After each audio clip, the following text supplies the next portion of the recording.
Aujourd'hui, on reçoit Geneviève Châtelain, conseillère aux projets éducatifs chez Équiterre. Bienvenue.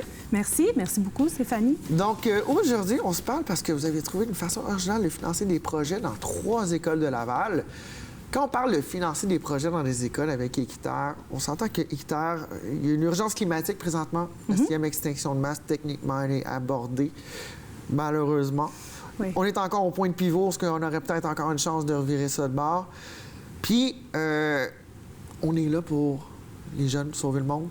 Comment est-ce qu'on fait ça? Premièrement, ces sous-là, ces moyens de financement-là, à quoi ils servent? Équiterre, c'est quoi votre job avec les enfants, finalement? OK. Bien, en fait, le projet École enracinée, c'est des campagnes de financement qui fait la vente de paniers de légumes biologiques. Ouais.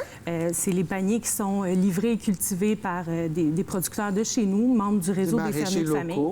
Donc, nous, notre rôle là-dedans, c'est vraiment d'accompagner à la fois les écoles et les fermes, de trouver le bon match entre écoles et fermes, de les accompagner là-dedans. On donne des outils aussi de promotion pour permettre aux écoles de vendre les paniers. Donc, nous, c'est on à a vendre vraiment... aussi des paniers biologiques comme ça. Non seulement la nourriture, elle est biologique, donc pas de pesticides et de trucs comme ça. Mais aussi, c'est qu'on mange local. On évite d'importer une tomate de la Californie puis de faire de la pollution pendant tout ce temps-là pour qu'on ait une tomate à moitié défraîchie rendue sur nos tablettes, non? Tout à fait. En fait, on réduit le kilométrage alimentaire à son maximum. Puis c'est super important quand on sait justement que la plupart des aliments, ils vont voyager 2500 km avant de se rendre dans notre assiette. C'est fou. Fait que nous, on réduit ça là, de vraiment beaucoup. Puis un autre avantage sur l'environnement, c'est que c'est une formule on a une visée 0 déchet pour cette année, pour notre 4e édition. Donc, les paniers, on les recycle. C'est tout le temps le même panier qu'on prend. Il n'y a pas de... On voulez-vous un sac en plastique avec vos oignons? Il n'y a pas de ça. Non, c'est ça. Dans le fond, comment que ça fonctionne, c'est que les fermières, les fermiers, ils arrivent à l'école avec des bacs de légumes. Puis là, il y a une formule prédéterminée. Puis c'est les parents qui vont mettre les légumes dans leur sac réutilisable. D'accord. On veut que ça soit le plus 0 déchet possible. Donc ça, c'est la première méthode de financement, des paniers de légumes bio par des maraîchers locaux. Donc, on se remplit la bédaine, de belle façon, puis en plus, on finance des projets pour éduquer les enfants sur les avenues possibles, les avenants possibles aussi, si on continue sur la voie sur laquelle on est, sur consommation, pollution, etc. Exactement. En fait, non. En fait, nous, c'est le moyen de financement qu'on propose, c'est la vente des paniers de légumes bio. Puis c'est vraiment une façon, justement, tu l'as dit, c'est un programme d'éducation, en fait, à l'alimentation saine, locale et durable. Puis c'est vraiment... Pour ça, c'est une formule qui est vraiment intéressante. C'est gagnant. Oui, c'est gagnant pour tout le monde, tous les points, en fait. Exactement. Parfait. Ensuite, on a aussi des soupers spaghettis. Ça, c'est le classique. Donc, pour les écoles ci-dessus, hésite les soupers spaghettis et la vente de chocolat. Ils ont aussi choisi d'avancer des fonds grâce à la vente de paniers de légumes. C'est ce qu'on vient de parler. Mais il y a de la vente de chocolat? Non, pas du tout. C'est Non, ça, c'est... nous, vraiment, exit en fait, les soupers spaghettis et la vente de chocolat. Je suis vraiment exactement. désolée. Mais non, Bloopers, c'est ma faute.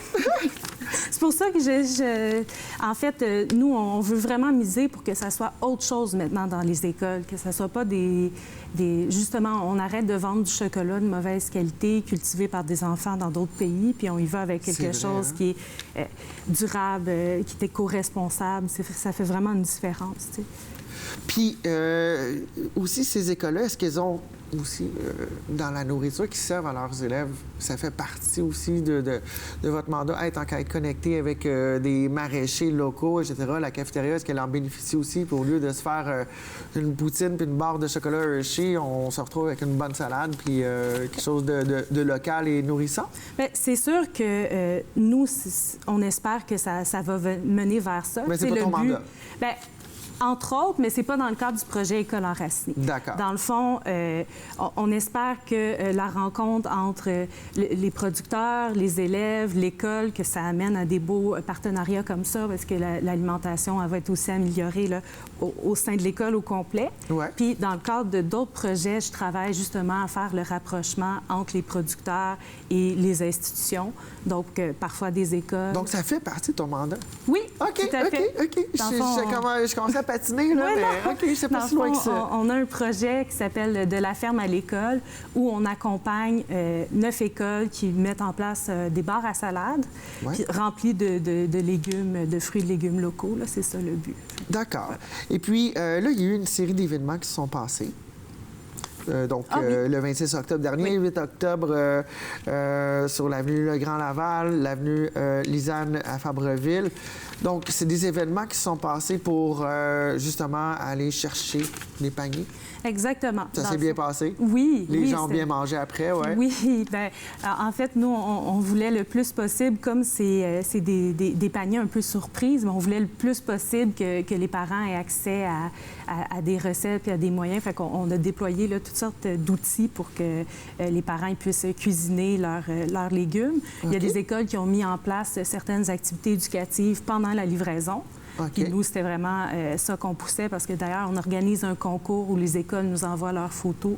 De leur... Exactement, de qu'est-ce qu'ils ont fait. Et des fois, ça va être des dégustations. Parfois, ça va être... les jeunes ont fait une pièce de théâtre. Ça peut être toutes sortes de choses qui sont mises en place le jour de la livraison. OK. Parce qu'on c'est veut comme que ça un soit jour de fête, le jour de la livraison. Exactement. On veut que ça soit une fête éducative. On veut que les jeunes aient du fun puis qu'après ça, ils associent l'alimentation saine, locale, éco-responsable à quelque chose qui est associé au plaisir, en fait. Aussi, puis peut-être, éventuellement, faire l'épicerie deviendra un plaisir aussi. On l'espère. On s'en va vers ça, je suis sûre et certaine. Parfait. Et puis, chez Équiterre, parle-moi de ce qui se passe en général, parce que là, les gens, on est familier avec le nom, on commence à savoir un peu plus qu'est-ce que vous faites, puis que c'est quoi votre mandat. Là, avec l'éducation des jeunes, on se doute qu'on veut éduquer la prochaine génération. Sur les autres volets chez Équiterre, qu'est-ce qui se passe présentement, là, que tu es au courant, que tu peux nous jaser, que c'est pas un secret de Polichinelle? Non, là? en fait, chez Équiterre, on travaille, entre autres, sur l'alimentation saine, locale, éco-responsable. Puis on le dit, dans les écoles, mais aussi au sein des institutions. Donc, les centres de personnes âgées, les exactement, hôpitaux, les hôpitaux, les écoles, les organisations publiques. Ouais. On espère pouvoir amener des bons légumes un peu partout au Québec. Oui. Donc, il y a le volet alimentation. On travaille aussi sur les changements climatiques. Oui, ça, on entend parler, mais on commence à sentir les effets, là. Oui, tout à fait. C'est sûr que nous, on est là pour sonner la cloche d'alarme pour dire il faut Depuis agir longtemps, déjà. maintenant. Oui, exactement. Mais là, on arrive, comme tu l'as si bien dit, là, à un point de non-retour. Fait que ça va être important qu'on s'enligne rapidement là-dessus. On travaille aussi sur l'électrification des transports. OK. Une autre façon de sauver la planète. Exactement. Un petit effort à la fois. Nous, on fait la promotion là, des transports en commun, tous les autres modes de transport, mais quand on n'a pas le choix d'utiliser la voiture solo, bien, il vaut mieux que ce soit une voiture électrique parce qu'au Québec, bien, ça a vraiment des gains énergétiques à faire. Là. Bien, Geneviève Châtelain de chez Équiterre, un gros merci. Bien, ça m'a fait plaisir. Et puis, panier, si ça vous intéresse, communiquer avec Équiterre, peut-être qu'il y aurait d'autres options. Si vous êtes membre institutionnel, ça serait peut-être intéressant. Tout à fait. Puis sinon, il y a le site web fermierdefamille.org. Parfait. On va l'avoir en bas de l'écran. On l'a en bas de l'écran, pas de souci. Il n'y a pas de souci, notre réalisateur nous a arrangé ça. Un gros merci. Merci beaucoup. Finalement, c'était son baptême télé, donc ça n'a pas fait mal. Non. Ouf! C'est correct. Non, t'as su me mettre à l'aise quand même. Un gros merci.